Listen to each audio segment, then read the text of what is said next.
یہ سانحہ مشرقی پاکستان سے متعلق ہماری ویڈیو سیریز کی پہلی قسط ہے۔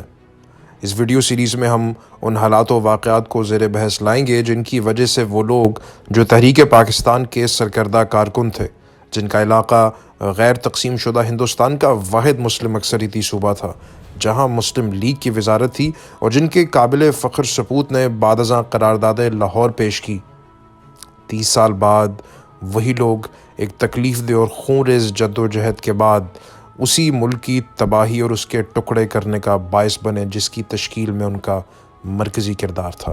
ناظرین، اس ویڈیو سیریز میں ہم کچھ سوالات کے جواب بھی تلاش کرنے کی کوشش کریں گے کہ مشرقی پاکستان میں آباد بنگالیوں کے مغربی پاکستان میں آباد دیگر ہم وطنوں سے فاصلے بڑھنے کی کیا وجوہات تھیں؟ پاکستان کے دونوں حصوں کے مابین بڑھتے ہوئے خلا کو روکنا کن وجوہات کی بنا پر ممکن نہ ہوا؟ کیا مغربی پاکستان مشرقی پاکستان کو اپنی کالونی سمجھتا تھا؟ کیا برصغیر کے مسلمانوں کے لیے علیحدہ وطن بنگلہ دیش کے سیاست دانوں کے لیے ایک آزاد بنگلہ دیش کی سمت میں محض ایک قدم تو نہ تھا؟ کیا سانحہ مشرقی پاکستان میں ہندوستان کا کردار کیسا تھا؟ کیا مسلح افواج ہتھیار ڈالنے جیسے ذلت آمیز عمل سے خود کو بچا سکتی تھیں یا نہیں؟ حصہ اول میں بنگال کے تناظر میں مغربی اور مشرقی پاکستان کے درمیان لسانی تقسیم کا تاریخی جائزہ پیش کیا جائے گا۔ ناظرین کرام، مغل بادشاہوں نے 1202 میں محمد بختیار خلجی کے ذریعے بنگال فتح کیا تھا۔ یہ مغل سلطنت کا پہلا صوبہ تھا جو پوری طرح سے انگریزوں کے قبضے میں گیا۔ چونکہ انگریزوں نے مسلمانوں سے اقتدار چھینا تھا، لہٰذا وہ ان کی جانب سے اپنی کھوئی ہوئی مملکت کے دوبارہ حصول کی کسی بھی کوشش سے خوف زدہ تھے۔ لہٰذا انہوں نے مسلمانوں کو دبانے کے لیے ٹھوس منصوبہ بنایا اور ہندوؤں کی اپنے نئے حاصل کردہ بنگال کے علاقے میں پنپنے کی حوصلہ افزائی کی۔ نیز 1857 میں آزادی کی ناکام جنگ کے بعد انگریزوں نے بنگال کے مسلمانوں پر اعتماد نہیں کیا۔ 1887 میں ایک برطانوی سول سرونٹ سر ڈبلیو ہنٹر لکھتے ہیں کہ بنگالی مسلمان مکمل طور پر مایوسی اور خلفشار کا شکار ہو گئے کیونکہ باعزت زندگی کا ہر رستہ ان پر بند کر دیا گیا اور انہیں طاقت اور اقتدار کے ایوانوں سے مکمل طور پر بے دخل کر دیا گیا جن پر اب تک ان کی اجارہ داری تھی۔ یہ سب کچھ مسلمانوں سے چھین کر اس میں ہندوؤں کو شراکت دار بنایا گیا۔ مغربی پاکستان کے برعکس مشرقی پاکستان کے مسلمان ذات پات کی تقسیم سے دور تھے اور ملک کے دیگر حصوں کے مقابلے میں وہاں کہیں زیادہ مساوات تھی۔ تحریک پاکستان کے دوران بنگالی مسلمانوں کو بنگال کی تقسیم کی توقع نہ تھی، چنانچہ جب ایسا ہوا تو یہ ان کے لیے حیرت اور صدمے کا باعث بنا۔ اس سے نہ صرف ان کے خاندان تقسیم ہو گئے بلکہ 1952 میں پاسپورٹ متعارف کروائے جانے کے بعد وہ کلکتے جانے سے بھی محروم ہو گئے جو کہ ان کا ثقافتی دارالحکومت تھا۔ ہندوستان نے اس کا فائدہ اٹھاتے ہوئے اپنی پروپیگنڈا مہم شروع کر دی۔ ہمیں یعنی بنگالیوں کو کیوں تقسیم کیا گیا ہے؟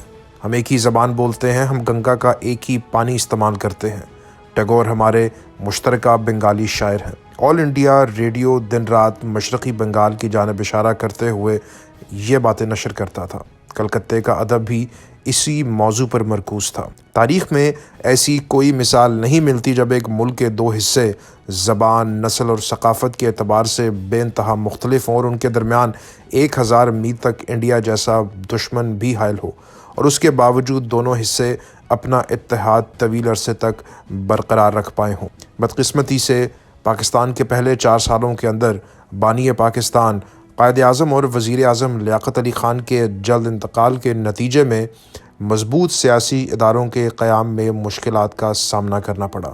خاص کر مشرقی پاکستان میں ایک خاص سیاسی اور معاشی تقسیم کی ضرورت درپیش تھی جہاں جزیرہ نما ہندوستان 1000 میل تک درمیان میں حائل تھا۔ المیہ یہ نہیں کہ مشرقی اور مغربی پاکستان فیڈریشن کا تجربہ ناکام رہا، المیہ یہ ہے کہ ایک مہذب علیحدگی کی بجائے یہ صورتحال خوفناک خون ریزی کے ساتھ اختتام پذیر ہوئی۔ ملک کی پہلی قانون ساز اسمبلی کی جانب سے مشرقی اور مغربی پاکستان کے درمیان طاقت اور اقتدار کی موزوں تقسیم کا نظام تشکیل نہ دیا جا سکا، جس نے دونوں حصوں کے بیچ عدم اطمینان، شکوک و شبہات اور تلخیوں کے بیج بو دیے۔ 9 سالوں تک پارلیمنٹ میں فریقین کو اختیار دینے کے معاملے پر جھگڑے چلتے رہے۔ جب بالآخر ایک معاہدہ تشکیل پانے لگا تو غیر آئینی اقدام کے ذریعے اسے روک دیا گیا، جس نے بالعموم مغربی پاکستانیوں اور بالخصوص پنجابیوں کے خلاف بنگالیوں کی نفرت اور بغض میں اضافہ کیا۔ 1956 کے آئین کے خاتمے سے وہ سہارا بھی ہٹ گیا جس پہ یہ کمزور عمارت قائم تھی۔ بنگالی مسلمانوں نے اس امید پر مسلم لیگ کے پاکستان کے مطالبے کی حمایت کی تھی کہ ہندو تسلط سے نجات پانے کے بعد ان کے حالات میں بہتری آئے گی، لیکن حقیقت میں انہیں اندازہ ہوا کہ معاملات مزید بدتر ہو رہے تھے۔ قرض کا کاروبار کرنے والے ہندو ملک چھوڑ کر انڈیا منتقل ہو گئے تھے اور اپنی روزمرہ کی ضروریات یا زراعت کا سامان خریدنے کے لیے سرمایہ دستیاب نہیں تھا۔ بنیادی معاشی نظام درہم برہم ہو چکا تھا۔ مالکان کے چلے جانے کے بعد بہت سی دکانیں بند ہو چکی تھیں اور ہندو اساتذہ بھی چلے گئے۔ اس طرح پیدا ہونے والا اچانک خلا فوراً پر نہیں ہوا اور نتیجتاً 1947 کے بعد معاشرتی حالات بگڑتے گئے۔ ایسے میں مشرقی پاکستان کے عوام رہنماؤں کی نئی نسل کے جھوٹے وعدوں کا آسان ہدف بن گئے۔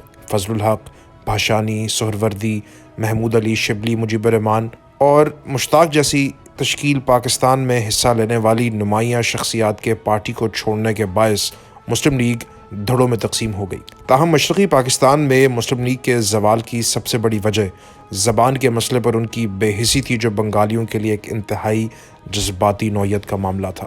اجنبیت کا بیج بونے والا ایک بنیادی عنصر زبان کا مسئلہ تھا۔ بنگالیوں کو اپنی مادری زبان سے جو گہرا لگاؤ تھا اسے ملکی حکام سمجھنے میں ناکام رہے۔ بنگالیوں کو اپنی زبان اور ادب پر بہت فخر تھا اور اس سے انہیں فرق نہیں پڑتا تھا کہ تخلیق کار ہندو ہے یا مسلمان۔ فروری 1948 میں مشرقی بنگال کانگریس پارٹی کے ایک ہندو ممبر تندر ناتھ دت نے مجوزہ آئین میں ترمیم کی پیش کی، جس میں درخواست کی گئی کہ بنگالی کو پاکستان کی سرکاری زبان کا درجہ دیا جانا چاہیے۔ وزیر اعظم پاکستان لیاقت علی خان نے اس تحریک کی مخالفت کرتے ہوئے کہا کہ اردو ہندوستان کے مسلمانوں کا ثقافتی ورثہ ہے، لہٰذا صرف اسی کو قومی زبان قرار دیا جانا چاہیے۔ کانگریسی ممبر کے آئین میں مجوزہ ترمیم کو قبول نہ کر کے انہوں نے بنگالی سیاستدانوں کو مغربی پاکستان کی قیادت کے خلاف بات کرنے کا ایک جواز فراہم کر دیا۔ مارچ 1948 میں جب قائد اعظم نے ڈھاکہ یونیورسٹی کا دورہ کیا تو بانی قوم نے اپنی تقریر کے دوران طلباء کو بتایا کہ صرف اور صرف اردو ہی پاکستان کی قومی زبان ہوگی۔ سامعین جانتے تھے کہ پاکستان کی تشکیل میں قائد اعظم کا کردار کس قدر مرکزی اہمیت رکھتا ہے۔ پھر وہ ان کے اخلاص اور نیک نیتی سے بھی واقف تھے، لہٰذا ان کی زبان سے یہ سن کر اس وقت کسی نے آواز نہیں اٹھائی۔ تاہم یہاں سے عدم اطمینان اور مایوسی کا آغاز ہوا۔ 27 نومبر 1948 کو لیاقت علی خان نے ڈھاکہ میں دہرایا کہ صرف اردو ہی ریاستی زبان ہوگی، جس نے مرکزی قیادت کے خلاف دشمنی کے احساسات میں اضافہ کیا۔ جب قومی تعلیمی کانفرنس نے نہ صرف اردو کو قومی زبان ہونے کی سفارش کی تو لسانی فسادات پھوٹ پڑے۔ قائد اعظم اور لیاقت علی خان کی وفات کے بعد معاملات مزید بگڑ گئے۔ خواجہ ناظم الدین، جو اس وقت تک وزیر اعظم پاکستان بن چکے تھے، انہوں نے فروری 1952 میں اردو کو پاکستان کی واحد ریاستی زبان بنانے کے بارے میں ایک بیان دیا۔ اطلاعات کے مطابق انہوں نے کہا کہ سوائے چند افراد کے مشرقی بنگال میں کسی نے بنگالی کو ریاستی زبان بنانے کا مطالبہ نہیں کیا۔ اس کے فوراً بعد مشرقی پاکستان میں بنگالی زبان کے حق میں ایک تحریک زور پکڑنے لگی۔ ڈھاکہ یونیورسٹی میں ہڑتال کر دی گئی جو کہ باقی شہر تک پھیل گئی۔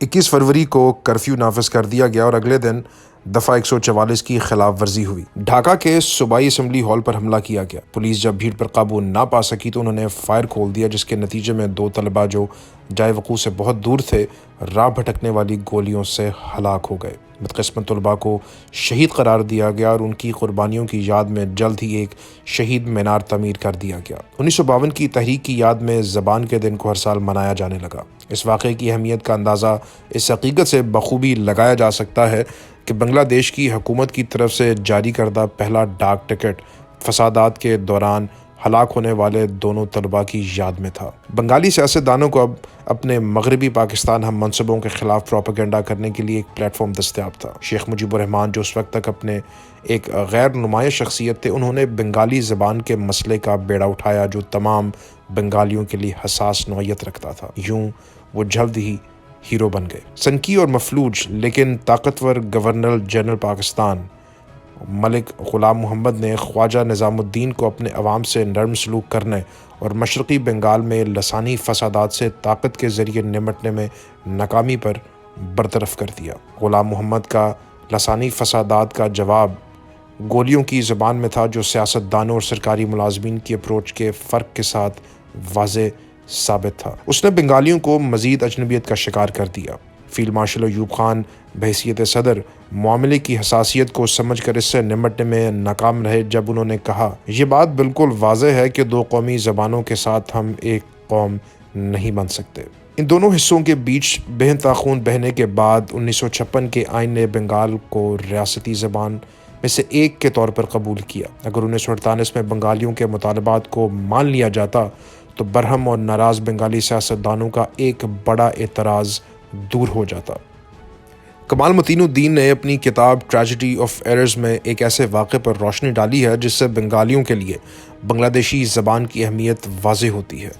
90 کی دہائی میں کمال اپنے تحقیقی کام کے لیے ڈھاکہ گئے اور ممتاز اور سینئر بنگالی سیاستدان خوندکر مشتاق احمد سے ملے، جو بعد میں بنگلہ دیش کے صدر بھی بنے۔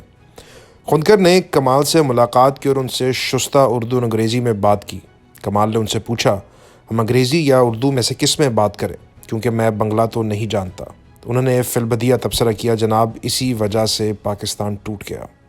مختصراً یہ کہ ملک کے مشرقی حصے کی آبادی کے نسلی اور لسانی شناخت کو درپیش خدشات کے معاملے کو حکومتی نظام کی خامیوں کی آڑ میں اپنے مفادات کے لیے استعمال کیا گیا۔